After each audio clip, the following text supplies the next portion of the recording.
Hey everyone, pastsence Atreyu here. I was just looking into the semantics of creating a live-action adaptation of Fix over here.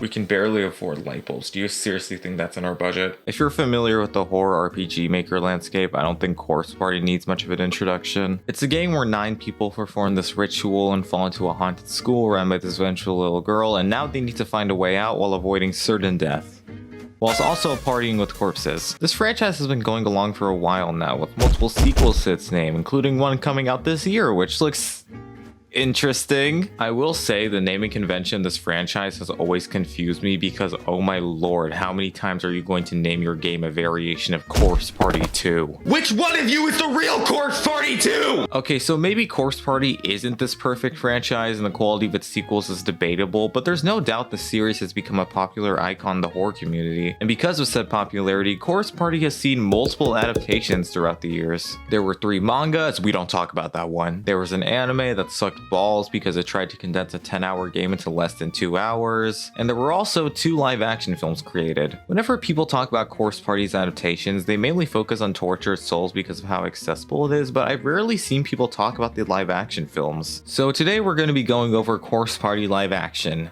or Corpse Party Ultimate, or Corpse Party the movie, where the hell you want to call it. And I will be excluding the sequel from this video because that is a whole other rabbit hole that I'll go down if enough people want it. Okay, so looking at it, this movie appears to be shorter than Tortured Souls, which is a really great sign because, as we all know, Tortured Souls managed to masterfully tell the game's story with its runtime. But, you know, maybe I'm being too harsh. Maybe the people behind Tortured Souls realized that, you know, people did not like the story, so they wanted to fix it up a bit in this adaptation.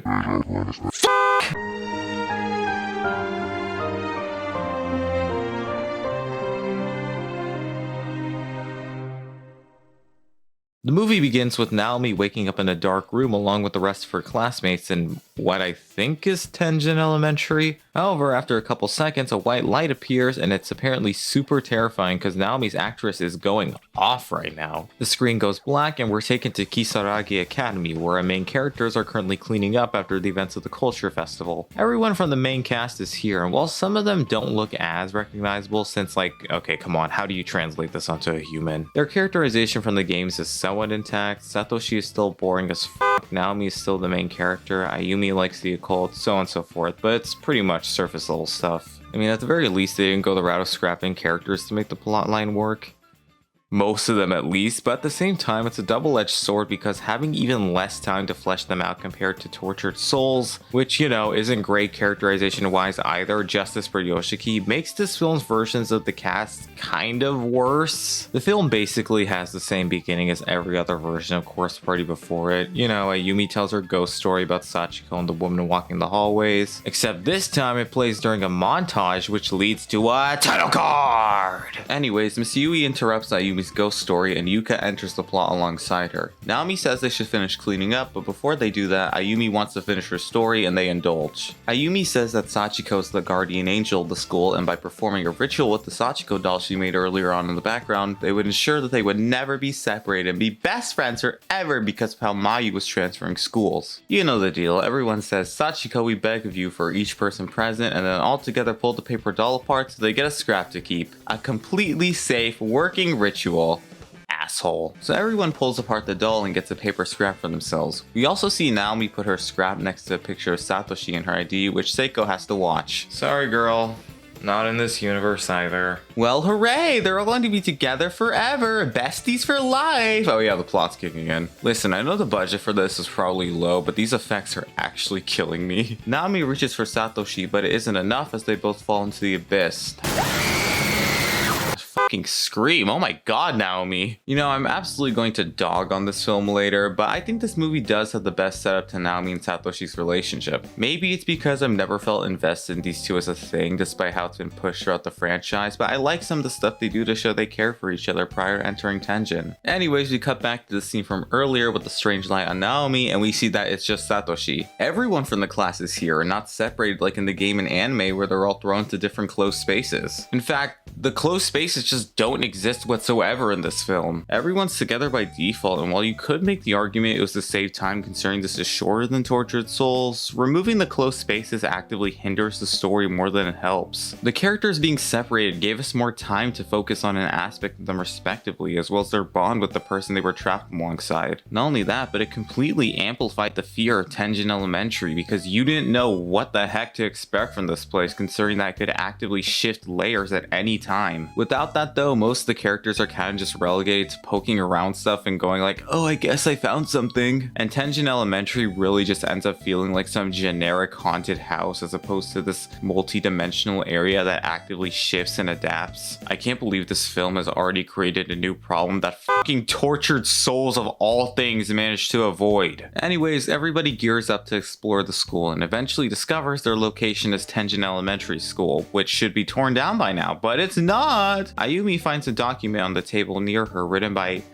Ko Kibiki. Why are we already learning about this guy? We don't do that till chapter 3 of the original game. Anyways, the group finds out about how the Sachiko charm they performed was a curse to trap them within the school, meaning that Naho wasn't the one to sabotage them like I was joking about earlier. In fact, since the closed spaces don't exist and she's not exactly the one dumping lore this time, where is she? Yeah, so remember how I said that while the main characters are all here, not everyone was spared from deletion?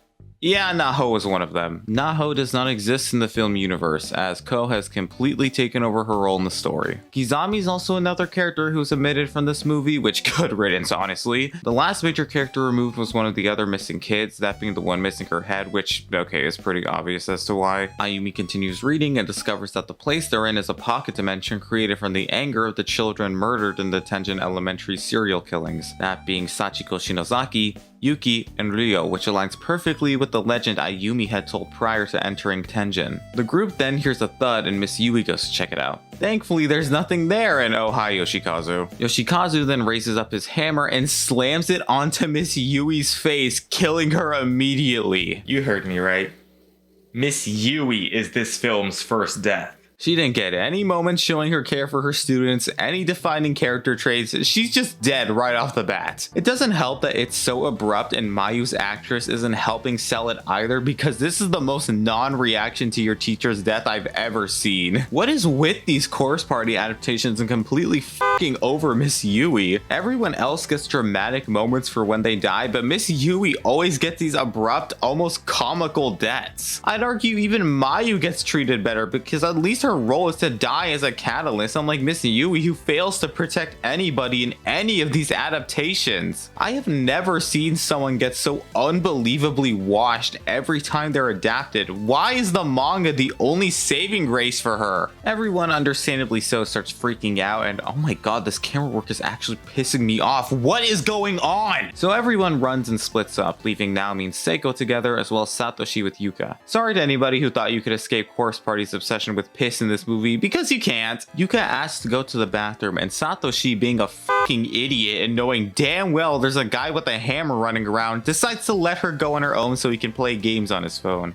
Big Brother of the Year. Because that was obviously a stupid choice, not long after Satoshi hears Yuka scream only to find that she's missing. There's also this spooky kid behind him. Ooh. We then cut to Yoshiki and Ayumi, who's busy learning the lore of Tenjin, don't mind her. Yoshiki wonders if there's any way to escape, and Ayumi discovers there's a reverse ritual that could help them escape.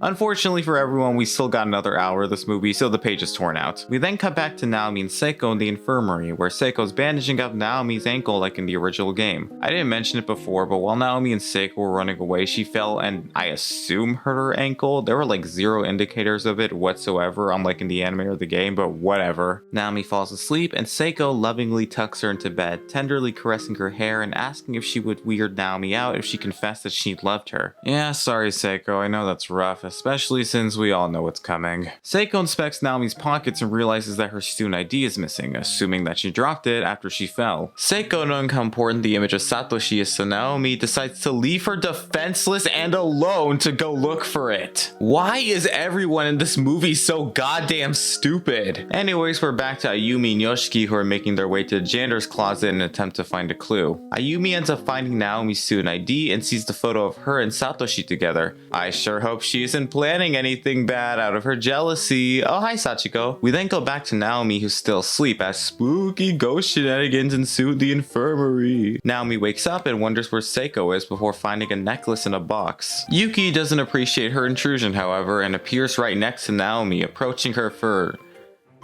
a hug, I think. Also, Naomi, what the fuck are you doing? I know you have a sprained ankle, but you're very clearly capable of crawling away considering you did that a second later. Where are any of your survival instincts? Anyways, Naomi gets the hell out of there and Seiko finds her shortly after. Naomi starts crashing out on Seiko, and honestly justified, because what the fuck do you mean you're gonna leave me all alone while sleeping in a haunted ass school? However, as the argument goes on, Naomi starts to get like even crueler, like arguably more so than any of her other adaptations. Seiko tries to keep talking to her, unlike in Tortured Souls where she gets criticized once then runs off. But when she says she thinks about Naomi, Naomi tells her that's gross, which was literally what Seiko was fearing about a couple minutes earlier, so understandably she gets overwhelmed and runs off. I should also mention right now that in the movie's lore, the darkening does not exist. Homophobic Naomi is real in this universe, I guess. After Seiko runs off, Naomi's left there and serves face before she hears a ghost telling her that someone like Seiko should die, and she passes out. We cut back to Yoshiki and Ayumi, who hear the sounds of giggling, and we find out it's from Mayu talking to the two ghost children we saw earlier. Ayumi identifies them as the children from the serial killings, and Mayu says they're looking for something and that she's willing to help them find it. Yoshiki and Ayumi, however, want Mayu to get far away from them, so they attempt to do just that, but the kids don't like that. Okay, I'm just gonna play the whole scene for you because I'm not joking when I say this is so terribly edited. Like, here, have fun with this. Why is there a random cut? Why did they only account for the sound effect of the weapon Yoshiki was holding?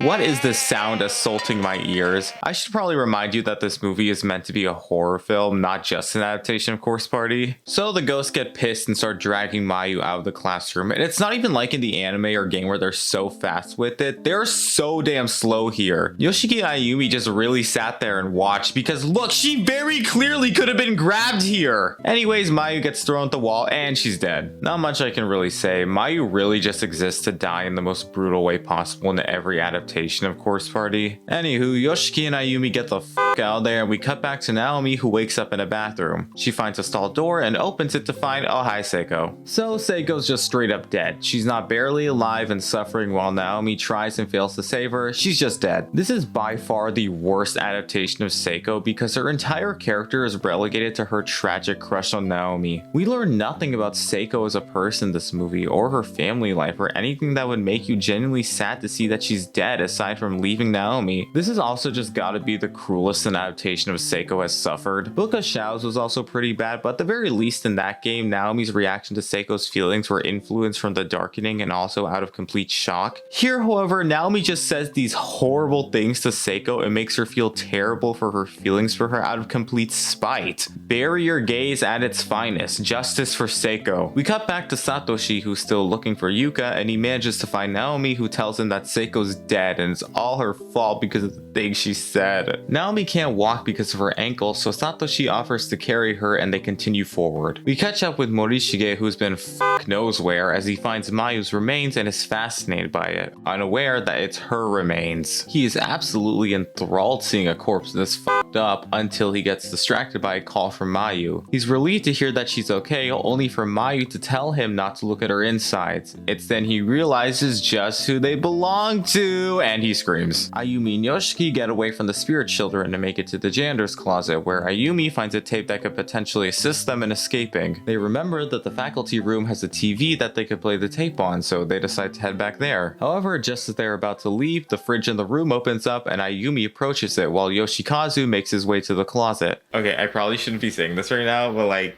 guys, Yoshikazu's kind of like, ew, I don't know why I'm saying that. He is though. I'm right!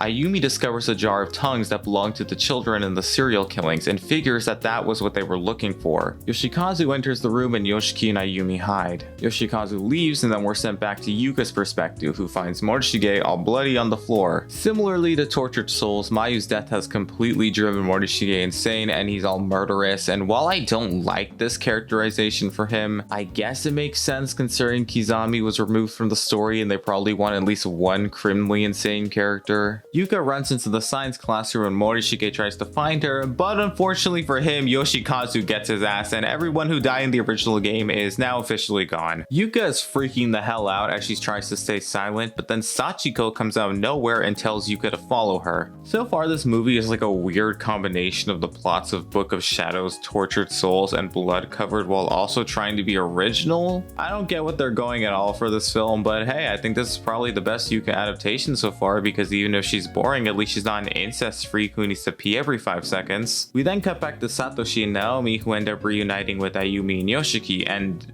I assume they tell one another about Seiko and Mayu's deaths? Interesting choice to have it be completely off screen, but what do I know? Satoshi decides to go find Yuka and Naomi offers to go with him, which is a good choice because, you know, she's probably in danger right now while being around Sachiko. But then Ayumi's jealous ass decides to tell them not to go after Yuka because the spirits might protect her due to her being nice. Even though she knows damn well that didn't save Mayu the minute they pissed the spirits off. Ayumi is essentially choosing to endanger Yuka with the, well, maybe because she doesn't want Naomi and Satoshi to be together. And I gotta remind you, the darkening doesn't exist in this movie. Ayumi is saying this fully conscious. Honestly, I can't help but feel bad for Ayumi defenders because she is the one the writing in these stories consistently fucks over with terrible choices. Naomi and Satoshi understandably so don't believe that logic, but then Ayumi starts going like, guys, look, this tape could help us out. I just want us all to be okay. So Naomi and Satoshi immediately abandon their mission to find Yuka. What the fuck, Ayumi? The group then places the tape into the TV and watches as a recording of Kipiki, the guy who ran the files earlier, explores the school telling the people recording that they can go home once they perform the reverse ritual. For some reason, it's also morning outside, so the eternal night aspect of Tenjin's curse is basically lost and destroys any suspense this scene could have had. Isn't this live action so consistent and amazing? After a very not obvious camera cut, they realize somebody's ahead of them and they go to ask who they are. Turns out it's Yoshikazu, who completely decimates this guy's head with one swing. I'm most likely going to censor most of the kills in this film just in case, but I'll leave you guys with this one. After running away, Kipiki says that he's failed the reverse ritual and that Sachiko's grudge was too strong. He also claims that since both the people who came to Heavenly Host with him are dead, he cannot go back home either, meaning that you need someone to escape. Kipiki ends off saying that if anyone's watching the tape, he asks them to lay the children's spirits to rest and ends the curse before Yoshikazu off-screen kills him. Everyone starts lamenting that there's no way out of this place before Satoshi reminds them that Kipiki had a sheet of paper with him before he died. Satoshi is able to find it, and there he uncovers the true version of the Sachiko ritual and their way out. After appeasing the spirit of every child, everyone has to say Sachiko we beg of you once for themselves, including another time for Sachiko herself, and then stick their charm pieces together to finish the reverse ritual. It also claims that you cannot use a charm that doesn't belong to your group or else it would fail for you. That's not foreshadowing at all. In the background, you can also clearly see Naomi freaking out when she realizes she's missing her student ID, and Ayumi's just next to her happily going along with Satoshi and Yoshiki's words, knowing damn well she's freaking out. Naomi breaks the news to everyone that she's missing her student ID, and Ayumi, being the kind, sweet angel she is about to give it to her until she sees Naomi and Satoshi together and decides to keep it for herself. Did they not realize how horrible they made her in this film? In the exact same scene, she single-handedly endangered 2 people because of her crush on a boy. A boring-ass generic boy, I must add. It gets worse not even a minute later because Ayumi then rips up a piece of paper with this evil-ass glare and gives it to Naomi that she presents as her real charm. This girl is the villain of this movie. Satoshi realizes that Ayumi's lying, and instead of calling her out on it, he just lets it be. What a fucking great protagonist. You are so awesome, Satoshi. Ayumi figures that the jar of tongues she brought from the janitor's closet would be the thing they need to appease the children, so they try to go find them, but Satoshi and Naomi want to go look for Morishige and Yuka together. Ayumi is visibly seething at this though. Sure hope that doesn't amount to anything since she's so obviously sane and mentally well when she gets jealous.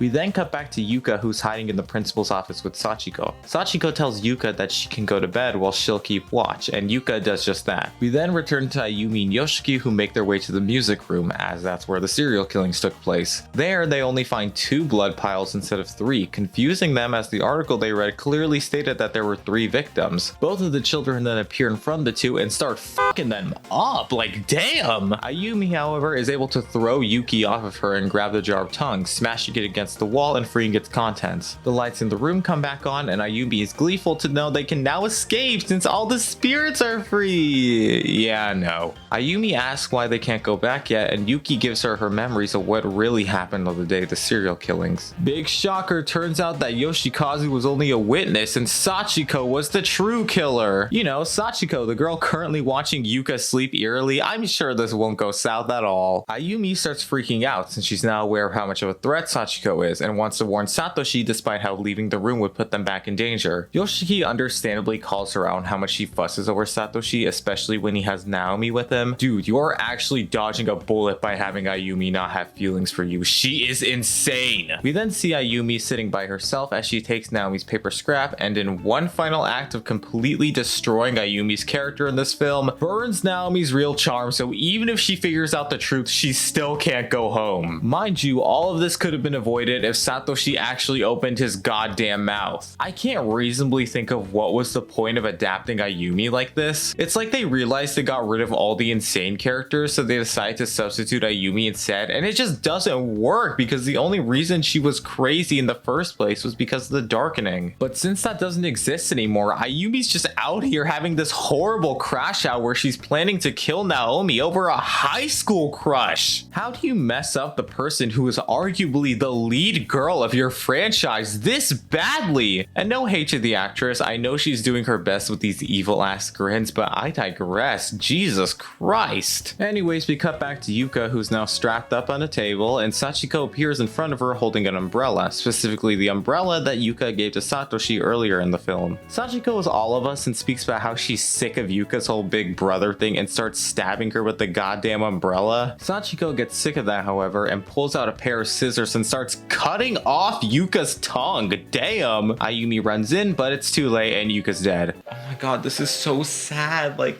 I don't know how this could have been avoided. It's not like they could have gone to find Yuka earlier, but somebody stopped them from doing it. Sachiko starts laughing and Ayumi books it out there carrying Yuka's body, but she's intercepted by Yoshikazu, who Yoshiki tackles right as he's about to strike her down. That doesn't do anything to Yoshikazu, however, and Yoshiki keeps trying to attack him because nobody in this damn film knows how to run apparently. Yoshikazu then picks up Yoshiki and starts crushing him against his body in a tight embrace. Anyways, that's the end of Yoshiki as he falls to the floor dead while Ayumi just sits there. Get up! However, right as Yoshikazu is about to reach Ayumi, Yoshiki, who is actually still alive, impales him from the back. Killing him, I think? Ayumi is overjoyed to see that he's still alive, but nope, he's still dead. The awkward slow-mo says it all. Poor Yoshiki, I feel like he's another character who gets screwed over by these adaptations. In the game and manga, he gets a lot of moments to be cool while showing his care for Ayumi, but it's like in every adaptation, he feels more like her sacrificial tag-along. It doesn't help that he's also dying for an Ayumi who actually sucks as a person, so you feel more sad that his death was for her of all people. Anyways, we cut back to Satoshi and Naomi, who are still searching for Yuka, until they run into Sachiko holding the umbrella she stabbed Yuka with earlier. She mocks Yuka before giving this savage ass turnaround, and Satoshi gives chase. She leads Satoshi to the principal's office, whereas Naomi falls behind and ends up in the audio-video room. There, Naomi discovers the school's camera system and flips to the bathroom that Seiko died in. Naomi, curious on what Seiko was thinking in her last moments, replays the camera footage and discovers that it was her that hung Seiko in the first place after getting possessed by Sachiko. Oh! Naomi starts freaking out, but before she can even process anything, Seiko starts spamming her on her phone, saying that she wants to make up and that she loves Naomi. It's a very sweet scene, sure, but it really falls apart compared to its predecessors when you remember that Naomi and Seiko barely had any moments together in this film. And not only that, but Naomi barely shows any changes in her character after Seiko dies. It's not like the game or hell even the anime where Naomi's attitude very clearly changes due to Seiko's death, which all culminates in the moment Naomi discovers the truth. I also hate to repeat myself, but god, the lack of the darkening really hinders this scene emotionally. In the game, there were stakes to this scene. Naomi's negativity was almost going to fully envelop her. There was even a moment that it looked like she wasn't going to make it out, and it's what makes Seiko saving Naomi from her negativity so beautiful. It shows that despite everything, Seiko's faith and love for Naomi really never did waver, and it's what makes Naomi eventually forgive herself. Here though, the scene moves way too fast and we're barely given any time to process what we just learned before Seiko immediately forgives Naomi. It doesn't help that immediately afterwards, Naomi realizes that Sachiko is attacking Satoshi, so now she's gotta help him. We cut back to Ayumi with Yuka, who's like barely clinging on to life in the infirmary, but she might as well be dead. Ayumi promises to bring Yuka to Satoshi before she dies, but she gets distracted by the noise of a pencil falling and looks for the source of the sound only to find a journal. More specifically, the journal of Yoshi Shinozaki, the mother of Sachiko. She details how she couldn't pass on to the afterlife, so Sachiko killed people to send them to her. However, Yoshi did not want that, so she asked of anybody reading to set Sachiko free from the school's basement. Back to Satoshi, he's getting f***ed up by Sachiko, like damn, he's crawling away from this girl and she's laughing. Right before Sachiko can deliver the finishing blow, Naomi jumps in front of Satoshi and Sachiko kind of doesn't care, so she tries to kill the both of them now. Okay, what was Naomi actually expecting to happen by doing that? Apparently her idea works, as when Sachiko tries to stab Naomi, the scissors are repelled and Sachiko vanishes. They used a really weird sound effect for this part, so it sounds more like Sachiko is getting shot at. Like, I thought someone pulled out a gun on her when I first watched this. Naomi realizes that Sachiko had stabbed in the area with the pendant she had found in the infirmary earlier, and upon opening it is thrust into a memory between Yoshi Shinozaki and the principal of Tenjin. Turns out the principal of Tenjin had tried to force himself onto Yoshi, however, while backing up she falls down the stairs. Unfortunately, Sachiko is a witness, so the principal strangles her to death to make sure no one can tell. He then carries her body to the basement before Naomi comes to with the knowledge that Sachiko was the reason for the curse's beginning. She also says that if they want the curse to end, they need to find Sachiko's body and set her soul free, so they make their way to the school's basement. Before they continue any further, however, Satoshi asks if Naomi has her paper charm with her and offers to carry it for her just in case she loses it. She relents and gives Satoshi her charm. And reminder for anyone who's forgotten, the charm that Naomi's currently holding is a fake, which Satoshi knows.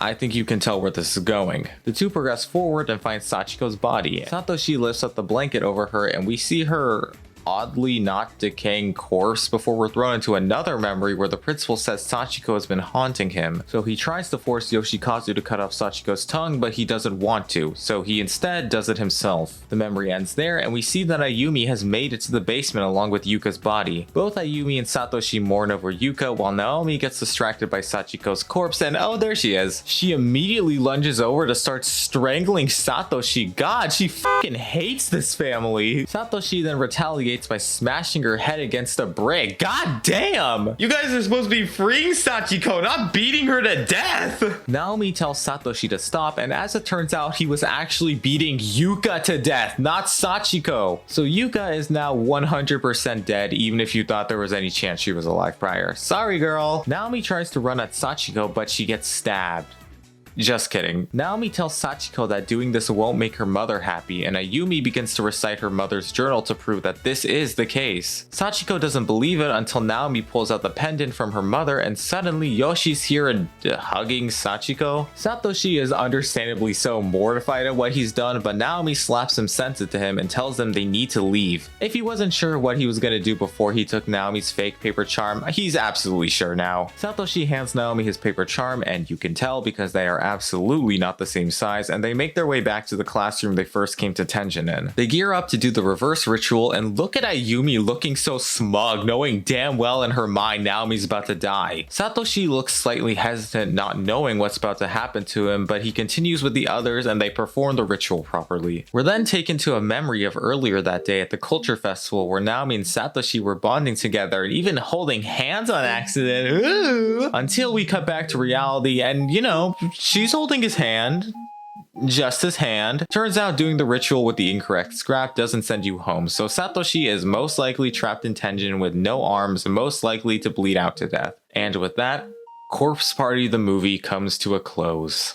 Fuck you, Ayumi. Okay, I kind of lied because there's an extra credit scene at the end where Naomi's sitting alone in her room and Sachiko's there too. The door closes and that's the real end to the film, most likely teasing the sequel Book of Shadows. This movie is a mess of an adaptation that misses the mark with both Tenjin and its characters. I don't get why the film decided to remove all the unique attributes of Tenjin because that's what made the school so unique and terrifying in the games and anime. Not only that, but they completely failed to mention the most terrifying part of Tenjin, that being the that when you die there, your soul is trapped to feel the same pain of your death for eternity. At best, we only see 2 child spirits, Sachiko and Yoshikazu, which makes the entire place feel so much less threatening, and like so many of the deaths in this film could have been prevented if it wasn't for the cast being stupid. Or Ayumi. And speaking of the cast, wow, these have got to be their worst adaptations. All of them with characterizations so paper thin, it would make Tortured Souls look like a masterpiece. The only person with any major characterization is Ayumi, but even then that's just turning her into some psycho murderer yandere girl who never gets any repercussions for being the cause of 3 separate deaths. Satoshi is actually a complete idiot for never calling Ayumi out despite knowing damn well she was putting Naomi in danger. How the hell did Tortured Souls do Satoshi's sacrifice better? Because at least there they were running out of time and he made that choice because he loved Naomi. Here Satoshi literally has so many opportunities to call Ayumi out on her bullshit before she destroys Naomi's paper scrap, but he never does! Honestly, I'm hating on this movie a lot, and by all means it is a terrible adaptation of Corpse Party,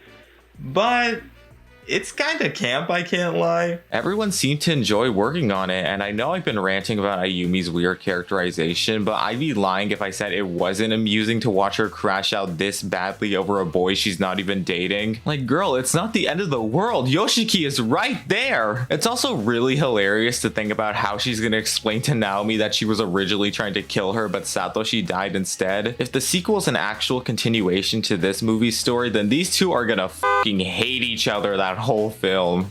Also, Yoshikazu was fine, and I'm standing by it! Well, that's all for this video. If you guys really want me to cover the sequel, then let me know, and I'll do it eventually. Right now, though, I'm very hyper-focused on finishing the Mario the Music Box Arc video, because that game's a trip, let me just say. With all that said and done, thanks for watching, and have a good day. Wait, I just realized nobody ever told them that Morishige died! Sunday morning.